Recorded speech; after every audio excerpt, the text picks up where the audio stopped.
Welcome to the Got Questions podcast and our series of occasionally spotlighting another ministry that we believe God is doing great things through.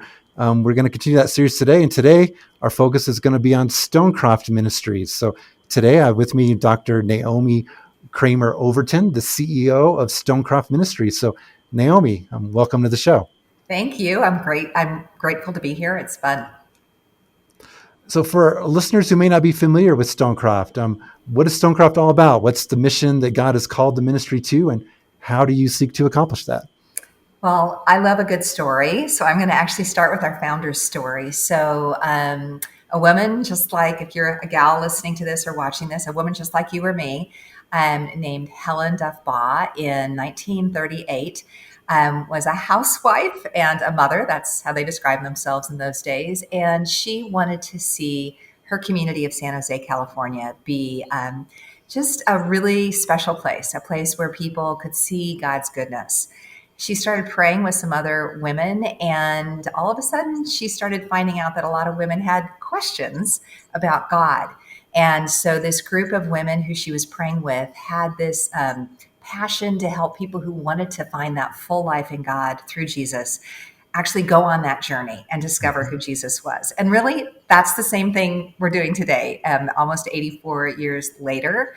And it's a delight. We are both in the US and around the world, and we are women who are fully alive in our faith and inviting others who are exploring what it might look like to live on purpose and to live in community with people who also want to live meaningfully to discover that purpose together. So that's what Stonecroft is.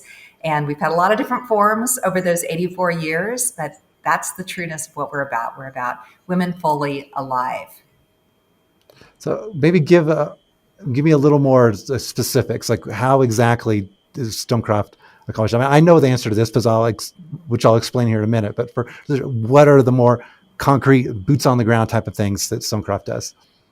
Yeah, well, I'll start with Helen again. Back in 1938, she discovered this desire to learn more about God and to come alive in God among business and professional women. So she started business and professional women's clubs where women after work would get together and maybe have a nice, relaxing time and then hear an inspirational story from a woman whose life had been changed by God.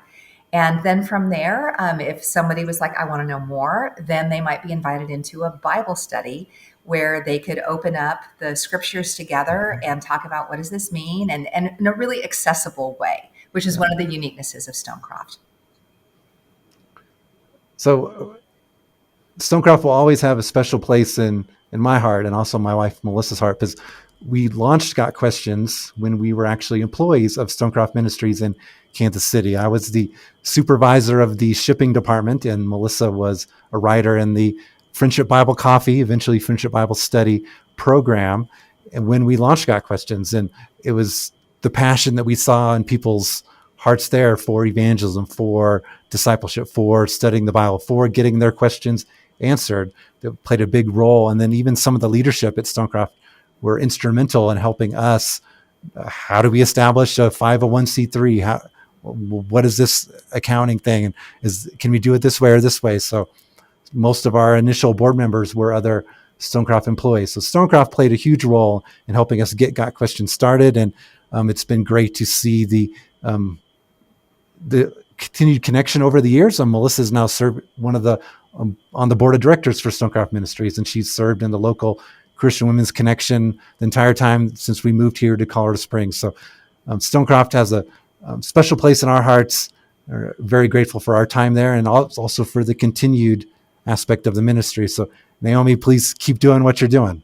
Well, thank you. And we're really thankful for Got Questions as well. I am often on your website as I'm looking at different Bible resources that we are developing. So I'm getting some good answers. Yeah. So one thing God has really given you a passion for is to help people find, and you describe it as extraordinary purpose. So what do you mean when you say extraordinary purpose? Well, I think I want to start with where people tell us they're coming from. So we've done a lot of listening to women in different life stages, from just out of college or early in their careers, all the way up to grandmothering or maybe almost going on to their glory. And one of the things that we hear throughout is that people have this question of, what am I here for? Mm-hmm. And not only what am I here for, maybe in my career, that might be a younger on the lifespan question, but as it gets to midlife, what am I here for now? Maybe my kids are going off to college. Maybe my career is kind of really accelerating now. Empty nest stage is often a time where there's the what am I here for now? And then there's this late in life question of what am I here for still? Do I still have something to contribute? Are there still people I can love well? Am I relevant to what is going on Mm-hmm. today? So across the lifespan, whether no matter what walk of faith people may be coming from, if any, we're asking that question. And so then the question is, what are the answers?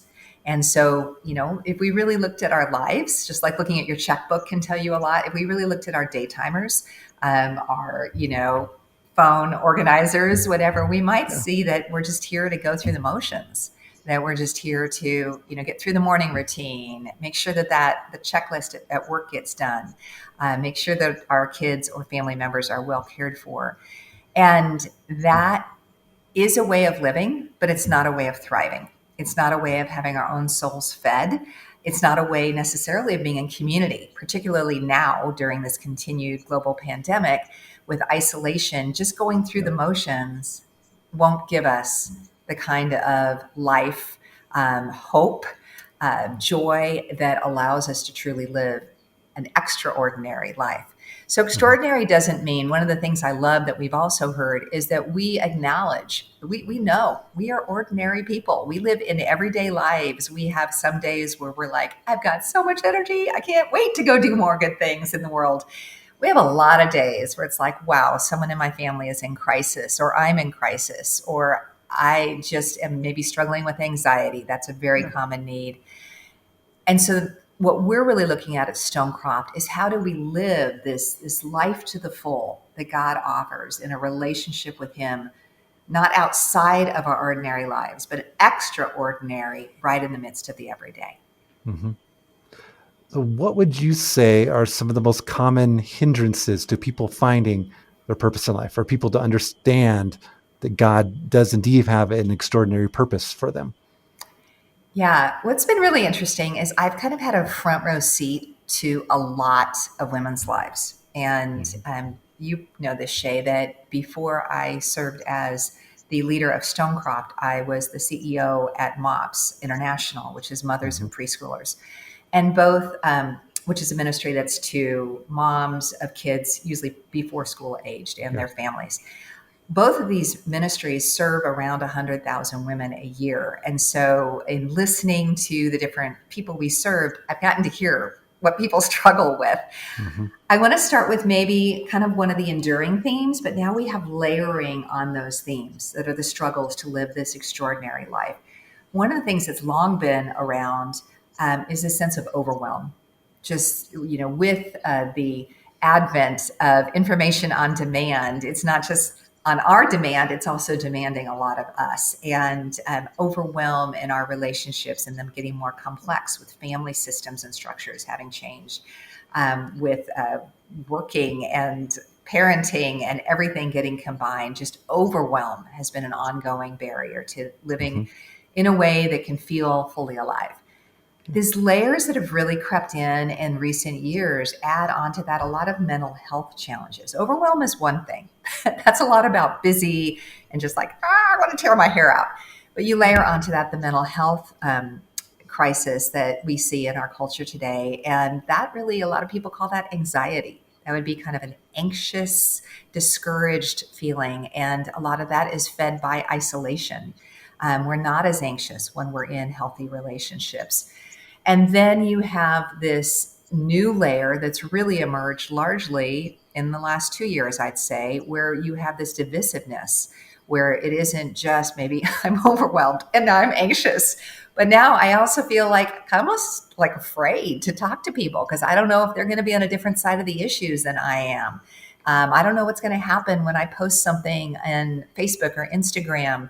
Am I going to get pushback when I was just expressing something I'm excited about? Yeah. So, all those layers, isolation, anxiety, and this sense of overwhelm, all of those get in the way of us living God's extraordinary in the midst of our ordinary.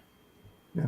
I really don't know what you're talking about. I haven't detected any divisiveness or anxiousness over the last couple of years. So, total mystery to me what you're talking about. But no, I mean, we can even detect that in like the type of questions that we receive, and that questions we've never been asked before these past, in the whole COVID era. What has it been? A little over 2 years now. It's just been so many people freaked out about things they've never been freaked out about before. Or even we recently did an episode of the podcast. We're just interviewing 3 different pastors on their experience and how divided the church has been, and having seemingly godly, mature believers on such opposite spectrums. I mean, it's made it really, really hard to, like you said, want to say anything at all on social media, anything, because you just feel you're just going to be torn apart by even people that you normally have a good relationship with. So no, I totally get the struggle that you're talking about. So in your experience, so we've talked about some of the hindrances, what's blocking it, but what is the key to finding God's extraordinary purpose for you, for your life? Well, okay, first of all, I'm a nerd. Earlier, before we started recording, I had my nerd glasses on and I took them off just so like we could see each other eye to eye here, Shay. But I am a nerd. I love information. I love data that tells us about how things work. Mm-hmm. And so I've been really privileged to learn from various projects I've gotten to be part of about how does this actually happen? How do people spark into this, into faith in the first place, and then also into a really fully alive faith where they're like, wow, every day my life has meaning, not just theoretically, not just between me and God, but in how I live. And so, some of the really important commonalities, when I used to work for Compassion International as well, and Mm-hmm. there with the Barna Research Group, we did a study. We studied people who were like these crazy, fully alive people. At Stonecroft, we did the same thing, and we found the same pattern. What we found is that it starts with this kind of inspiration, this vertical relationship where someone, maybe they're brought in by a friend, but somehow they encounter God's story as expressed through the Bible and as expressed through another person's story. Yeah. So a real person with flesh and blood and real life and real problems and whatever tells them about God and what God looks like through their life. And so this kind of inspirational phase that I think of as very vertical. That's the front door. But then what takes people deeper? Then it's about relationship. Then it's about maybe a one-to-one, a friend, and we sometimes call this friendship evangelism or just called friendship, where we walk with others or they walk with us and they walk us more into what is this meaning we're made for. Yes, not only is there pain in life, but there's hope to be found. And how do we look at that? And often together we'll be looking at the Bible. And again, we'll open it up and say, what does this say for us? That's how I came to faith personally in my story. And then the next and a really, really, really important phase, if we just stay there, all kinds of research, whether it's Willow Creek study of 100,000 Christians and 1,000 churches, that was called the Reveal study, will say that if we just stay there with like God and I'm inspired Mm-hmm. and have this great community, we actually shrink back as Christians. We actually need to now live out our faith. We need to live it out in a couple of ways. One is we need to take those risks of sharing the good news. Now, I'm going to put that in 2 ways. Sometimes people think that means sharing the gospel through our lips, or it's sharing the gospel through justice and through good deeds. But if we look at the life of Christ, I love this. Christ did both. And often he Mm-hmm. started with the good deeds and then he followed with the good words. So, unless we actually put our faith into action by sharing our faith in deed and in word, we actually shrink back as humans. And Mm-hmm. so, we need to do all those things: get inspired, get connected, and get bold, get Mm-hmm. bold to act on it and to speak it. Yeah. So what you said just reminds me of, I think it was a few years ago where it seemed like every ministry that I heard of was doing definitely Jesus hands and feet type of work, where there's some rescuing people from human trafficking, drilling water wells in Africa, all these great, great things.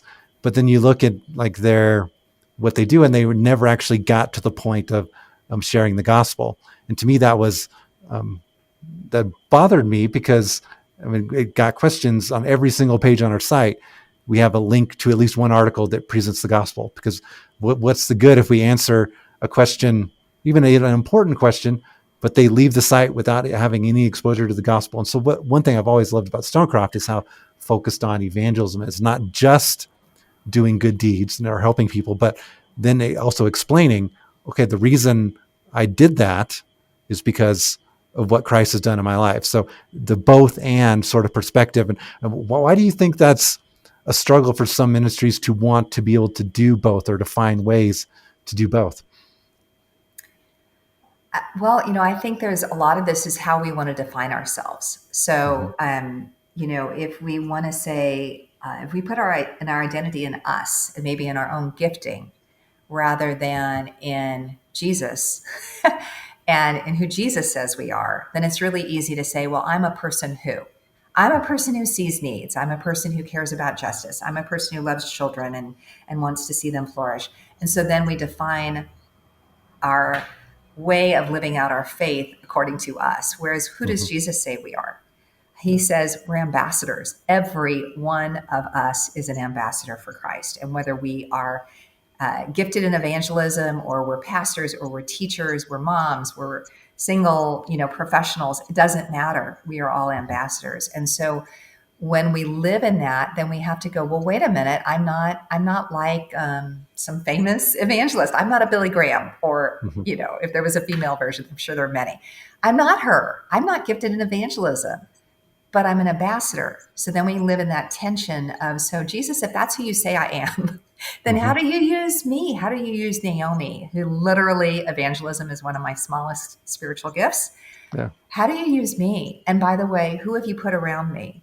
Who can I love today? Who can I speak words of yours to today?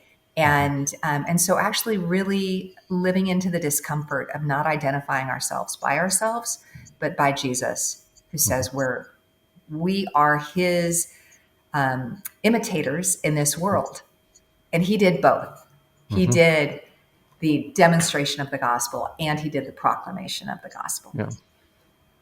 And that's an excellent point. And don't hear me in any way disparaging the ministries that do those sorts of things, because those are good and great things. But to do something for Christ without ever even identifying you're doing it for Christ, to me, that was a big struggle. And so that's something that um, I never want to do. Not that everything I have to do has to involve a gospel presentation, but at least pointing to, I'm a Christian, and the reason I do these things is because of my love for Christ. If you'd ever like to know more, please talk to me. Well, another thing about Stonecroft, and you mentioned earlier, with the importance of community, and I have found, especially in the last, again, back to the whole COVID era thing, that so many people are either quarantining or soft quarantining, that they're really, really hungering for community. And I believe Melissa has told you about this, but she's went on nextdoor.com for our neighborhood and sent out an invitation. Does anyone in our neighborhood be interested in doing a Bible study? And she picked a Stonecroft Bible study to do. And she had, I think it was initially like 10 or 11 people show interest. And then eventually 7 actually came to the Bible study, and they all, except one, is identified as Christians. Um, but they were all like, they weren't going to church. They'd gotten into the watching church online. So they were having very, very little contact with anyone other than like their immediate family. So it's getting together for that Bible study, and the relationship has continued. They're getting ready to meet again next week to discuss what they're going to do next. So the power of something like that is hugely important right now. So what, with Stonecroft Bible study specifically, is that, like, what's the main goal with that ministry, and how does it fit together with the other aspects of Stonecroft? Yeah, well, I love the tagline on most of our Bible studies are, they say basically basic Bible studies for everyone. And I Mm-hmm. think that tagline really captures it. I'm going to tell you something. When I came to Stonecroft, which was about 3 years ago, I I have a business background and I'm pretty strategic. So I'm like, why are we publishing Bible studies? I mean, there are so many wonderful publishers out there. Why are Mm-hmm. we doing this? And, there's so many things we could be doing, and we're great at these other things too. And as I went around the nation, I went to 21 cities and listened to over 3,000 women. And what I heard is these studies fill this unique niche Mm-hmm. of being a way to get into the Bible for people who have never opened the Bible. And so it doesn't assume that that Matthew is the first book of the New Testament. It actually, simple things like there's a page number in the Bible study that references a page in a specific Bible that we make very available. And so people don't have to go, oh, maybe I was grown in a tradition that didn't read the Bible a lot or didn't read it at all. And there's a comfort, and then there's also a facilitation approach. We're not really teaching the Bible; we're inviting people into the Bible, and we're allowing the shared experience, the resource, and the questions, and now even some creative activities that go alongside our studies to invite people into God's Word together.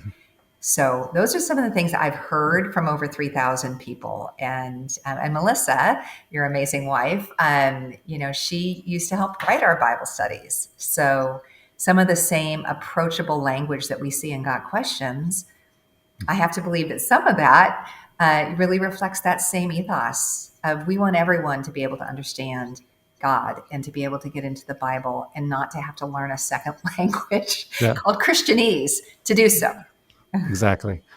So this has been the Got Questions podcast with Dr. Naomi Cramer Overton, CEO of Stonecroft Ministries. So Naomi, I'll include some links to where people can learn more about you and also Stonecroft in the show notes and the description on YouTube channel, and also podcast.gotquestions.org. But just a kind of a closing pitch, if someone wants to learn more about Stonecroft, what's the best way for them to do that? I would say sign up for our weekly newsletter. It is called Ordinary Women, Extraordinary Purpose. And wherever you are on your faith journey, if you are just like wondering if there's good stuff for you in community or in the Bible, it will meet you there. And if you're someone who wants to go deeper, there will be opportunities to go deeper and to get connected. So that's what I'd say to do. And it's at stonecroft.org where you can sign up. Excellent. And please do so. Again, Melissa and I love Stonecroft. It was hugely influential, especially in the very early history of Got Questions, and we will forever be grateful. So, Naomi, thank you for being on the show today. I appreciate your time. It's a joy to be here, and thank you for having me, Shay. Yeah, this has been the Got Questions podcast, special spotlight on Stonecroft Ministries. So, Got Questions? The Bible has answers, and we'll help you find them.